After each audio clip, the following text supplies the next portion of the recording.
Welcome back to Comic Book History, episode 62. We're now moving into the 1970s for the Avengers. Yes, covering from the years 1970 to 1979. Yeah, this era surprisingly had a little more writers than 1960s. 60s, you had two writers, Roy Thomas and Stan Lee, who was the original writer of the book. With the 1970s, you had four writers. To start off with, you had Roy Thomas, who left after issue 104. And then you had Steve Eckelhart, who had a pretty lengthy run of the book for about a few years. And pretty much the rest of the time, the rest of the decade, was done by the future editor-in-chief, Jim Shooter. During Roy Thomas's time, basically in the 1970s, we got used to Archon. Yes, Archon. The guy who is simply put sort of like a Conan Barbarian ripoff. If you look at him, he carries like this big bulky shield. He's got lightning bolts. Oh yeah, he's also a dictator of an alien planet. Now, when he's first introduced, the first thing he wanted to do is to basically seduce the Scarlet Witch. Didn't work out too well, so apparently some of the X-Men comics decided to copy this thing and have him try to seduce Storm of all people. Yes, the 70s basically, aside from the fact it was a very popular time for the Avengers, it was also the start of an epic era for the X-Men. So but the Chris Claremont era basically started in this time period. Though it started in the mid-1970s, not the early 70s. The Avengers were doing perfectly fine during this period of time. Yes. And we also get used to Red Wolf. We're thinking, Red Wolf? Who the heck is Red Wolf? He is a Native American character who is basically set in modern day. It is one of a handful of Red Wolf characters where he just basically fights crime over in the American, Western states. That's simply what the guy is. And he was also part of the Texas Rangers, the group known as the Rangers. That was a group formed in pages of Incredible Hulk back in the 80s. Yep. And then we have basically one of the most epic storylines happening in the 70s. The first really big one, the Kree-Skrull War, taking up issues 89 to 97. It was the first really big story arc. Well, at that period of time. We also get introduced to basically a big story arc involving the Zodiac, basically, just this period of time. Yep. And this particular book also saw, if I can find the page here.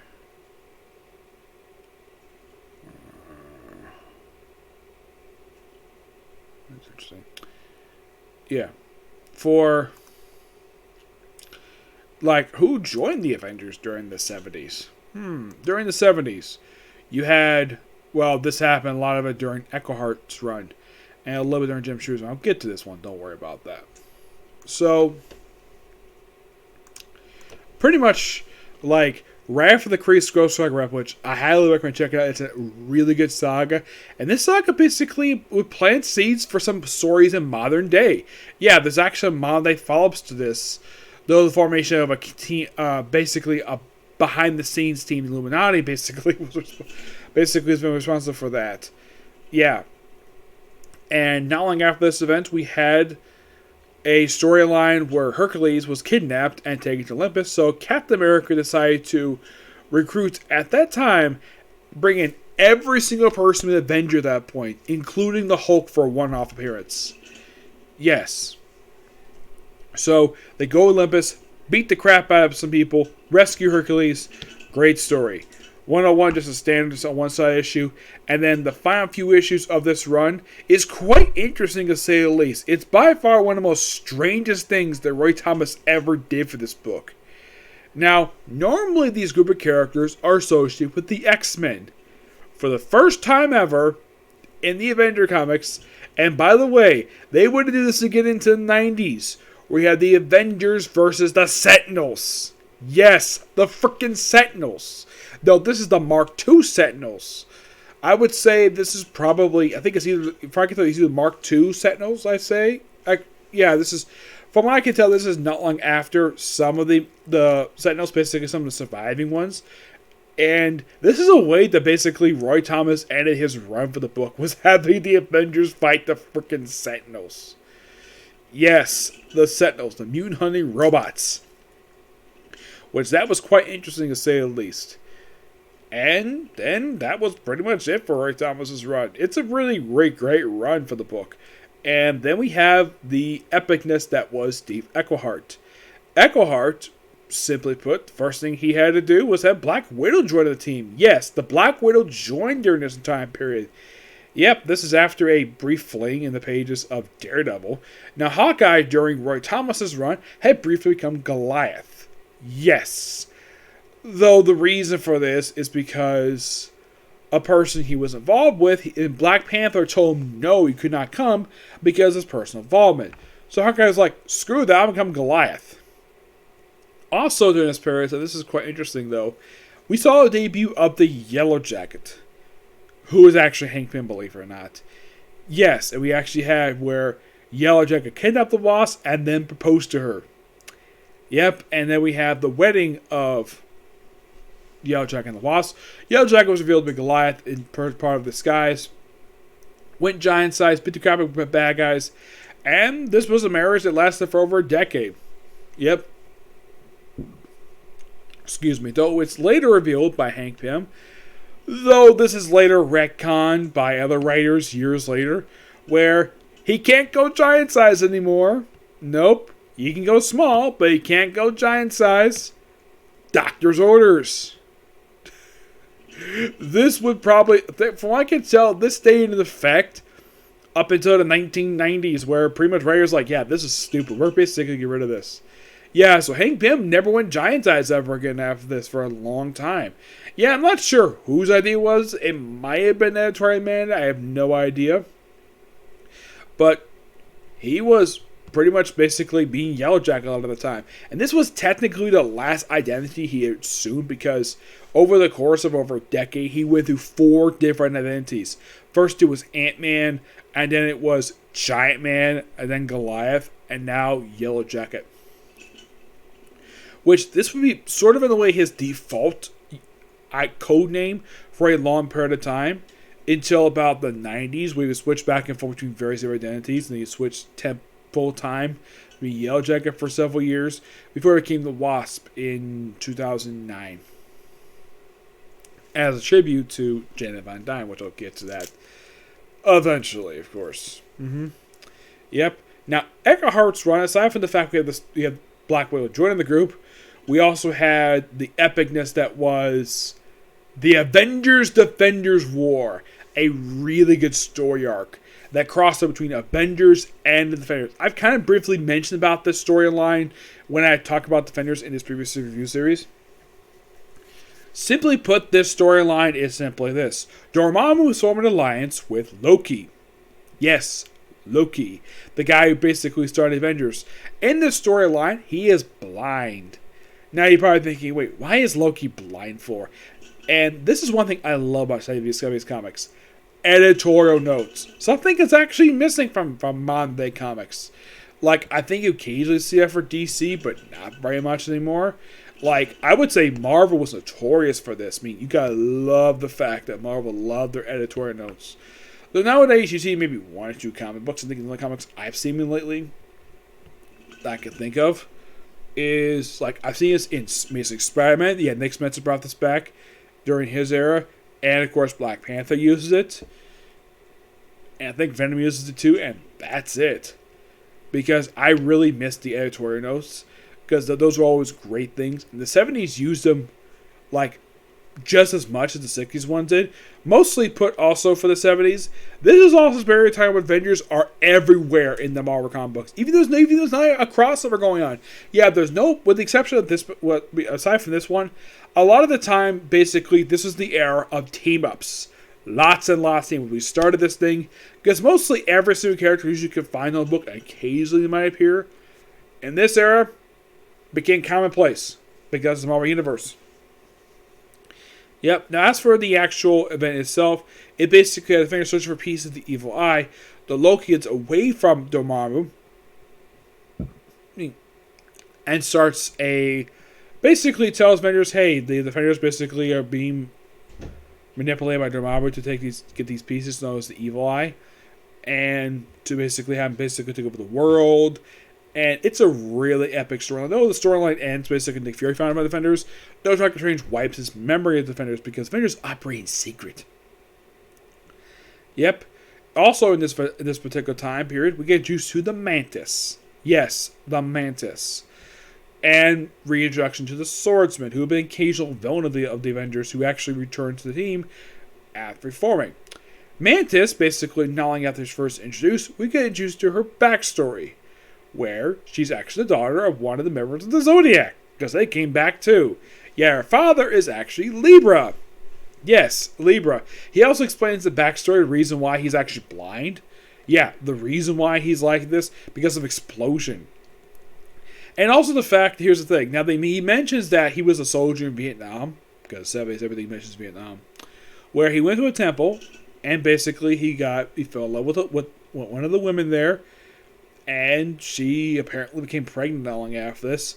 And then he found out, though, that the army was targeting the temple for some reason. Yes, because they suspect Viet Cong being there, despite the fact there was no real evidence of it, because from what I have read, a lot of the time, Viet Cong were very good hiding. And most of the time, the U.S. would just bomb basically nothing a lot of the time. Just a lot of ground, a lot of destruction in Vietnam, from what I heard. Because they were very good hiders. So the temple got destroyed, and apparently the mother got killed, but Mantis survived. Yep, though in the movie they retcon the fact that she's actually the daughter of Ego the Living Planet and the half-sister of Star-Lord. Yeah, I'm not really sure why that was. My only guess is because of the whole creation of Steve Englehart. Yeah, Mantis herself would become sort of a player in the Avenger comics, but from what I can tell, as soon as basically Englehart left the book with issue number, I think it was like 137, he pretty much took the character with him. Yeah, he took it with him over to DC, where she became Widow, and then she came back to Marvel after a few years being gone. Yeah, I have no idea why in the world he's able to keep the frickin' Mantis. Though also we also have the death. We also have the death of the Swordsman in the first Giant Size Annual. Yes, we got use of these Giant Size Annuals. Yeah, in the 70s they introduced these things called the Giant Size books, not the Giant Size Annuals, just the Giant Size whatever book basically part of. And they kind of in a way basically, I think Marvel was trying to phase out the annuals for a few years, because I think the annuals were not being profitable at that point. So basically they were just being reprints, and people were basically clamoring for more original content. These books were up about 50, 60 pages. These are really, really long. And the only books that got besides Avengers were Fantastic Four. Defenders got these. These are released quarterly, believe it or not. And I know repeat, believe it or not, basically just overall for Avengers, they only released about 5 of these things. So some of these giant-sized books basically would, like in the case of the one for Dracula, believe it or not, they actually, with this one, it was a continuation of giant-sized chillers. They did kind of the same thing with Werewolf by Night. Man-Thing got one of these. As a matter of fact, the actual 5th one was introduction to Howard the Duck. Though a lot of people probably thought, basically nowadays, the giant-sized Man-Thing was hilarious of a title. Heck, even Spider-Man, the X-Men did kind of experiment with this, but aside from the first one, they didn't do another one until the 1990s. But a lot of the books, basically at that point, did have the giant-sized books. This book also started a plot thread that would continue for a different writer, where Quicksilver and Scarlet Witch figure out who in the world are their parents.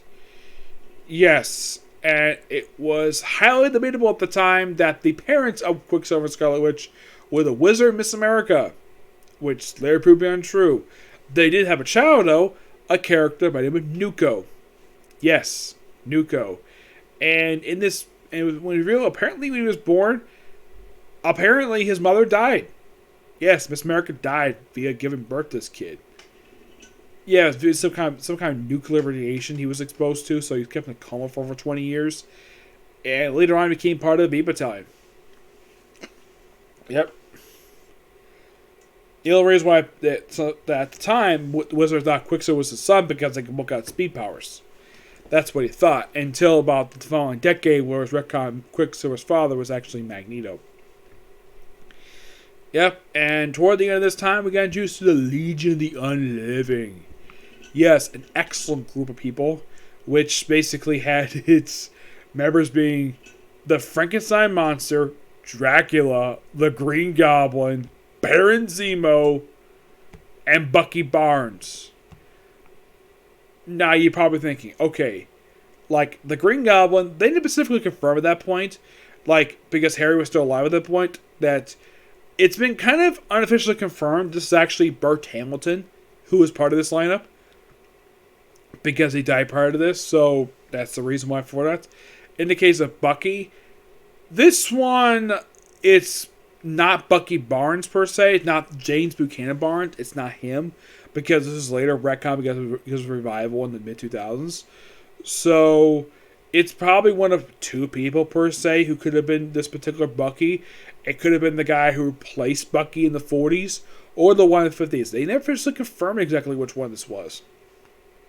But this was also one of the last storylines that Steve McCart did before he left the book. And the book was taken over by Jim Shooter. Yep, Jim Shooter. And he had a really lengthy run of the book, lasting for over like 70 plus issues until the 1980s. Though he introduced stuff with the Count Nefardia, there's stuff with Doctor Doom he introduced in here. The classic Karvak saga was introduced as one. He also had the Avengers meet the original Guardians of the Galaxy, the ones that are time travelers in the future. We also had other people join this particular group during this period of time. Now, aside from Mantis, who did join the Giant Size before, and Black Widow, no other person joined the roster this period of time. Though, when Jim Shooter took on board, they added several new people. The first person he added was frickin' Beast. Yes, Beast, who joined as a professional member issue 137 that became a professional member issue 150. Yes, the Beast joined the Avengers. So that was the explanation why he was in the X-Men comics for over a decade. Yeah, this was an interesting choice that he decided to join the Avengers just cuz. And he was technically at that point the first person who was a member of the X-Men to join the Avengers, which is quite an interesting thing. And then later had Moondragon join the same issue. We also had we have Hellcat, Two Gun Kid, who was a reserve member, Carol Danvers, who joined issue 183, and Falcon.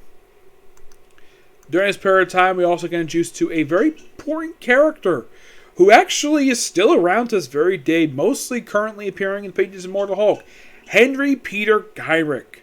Because at this period of time, the Avengers became an official UN, let's say, basically affiliated with the U.S. government at this particular point. And Henry Peter Gyrick was appointed as a government liaison. The guy was a freaking bureaucrat, and he basically stuck his nose in whenever he doesn't belong. And he pretty much was not a very popular person in the book. I'm not sure how the readers felt at that point in time about him. As far as I can tell currently, there's not been any, let's say, negative or positive reaction to Henry Peter Gyrick. Yes, the guy has featured in some cartoons. Mostly picked as sort of a semi-villain per se, because he's picked as a bigot. But Henry Peter Gyrick sometimes be quite smart. And at one point, he tried to disband the Avengers. Yes, he seriously tried to. Also, this period of time, I should also mention, the Avengers appeared on the David Letterman show. You might think, really? Yep, really. Yep. Oh yeah, the stuff with time travel stuff. But the 70s was basically like the start of basically the Avengers' frequent recurring battles with Thanos. Yes, this is the start of a series of recurring battles with the 70s. Not much in the 80s. He's fought a couple times in the 80s per se, but it became more popular in the 90s and in the last decade per se. But the 70s was the start of it, because 70s was the introduction of him and a boatload of our characters. Yeah, it seems though 70s was basically a very popular period to introduce another big load of characters per se. Because 70s was also an introduction to Life of Thanos, Star-Lord, Rocket Raccoon, Mantis, of course, Drax Destroyer. Let's see, who else? Oh yeah, the Punisher, Yes, the Punisher introduced paradigm. And Blade. Yeah, a lot of really popular characters in the 70s. Just like the 60s, the 70s did use a lot of popular characters. Mm-hmm. Yep. And that's oh yeah, there was one writer who did work in this book period of time. That was actually a couple of writers. One was Harlan Ellison. Yeah, he worked a couple issues. Even Jerry Conway wrote a few issues of this book. So you can kind of say, yes, Conway did briefly write the Avengers. So at this point, I think he became the first person to actually, in their career, wrote for both the Avengers and the Justice League. He became the first person to ever do that. Yeah. I'm trying to think. There was probably like one. I'm trying to think. It was one character. I'm trying to think. Where is he?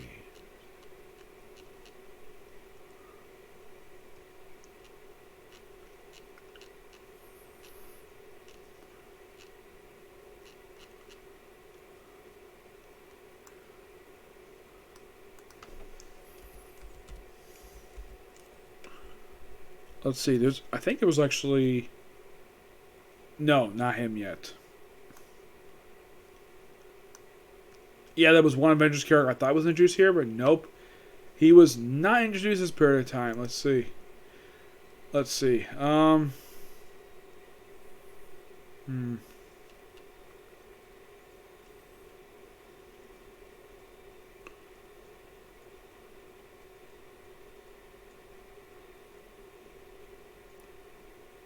Oh yeah, we also they fought the Sons of the Serpent.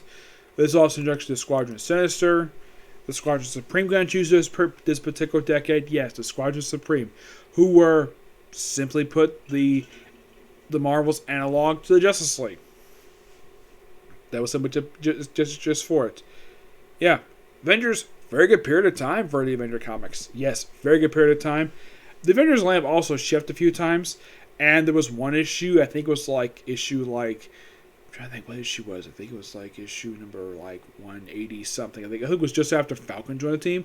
There was this big cover where it appeared Guy Ritchie said, "Okay, 8 of you will stay. The rest of you get out of here." Basically, because he was kicking people out of the freaking mansion. Yep, I thought that was quite hilarious. But yeah, that's it for this particular review. Now, next one we discuss the 80s, which is a really cool time for the Avengers. Basically, this era will be sort of experimental, somewhat for stuff they would do in the 1990s, which that's going to be a very interesting time to talk about. Even the 2000s. Yes. But yeah, next episode, talk about the Avengers in the 1980s. Yep. But until the next video, which will be tomorrow, which we'll be discussing, well, possibly in the comic country if I get a chance to do it tomorrow, along with ReZero and Quintus Tuppets. Okay? See you in the next video. Bye.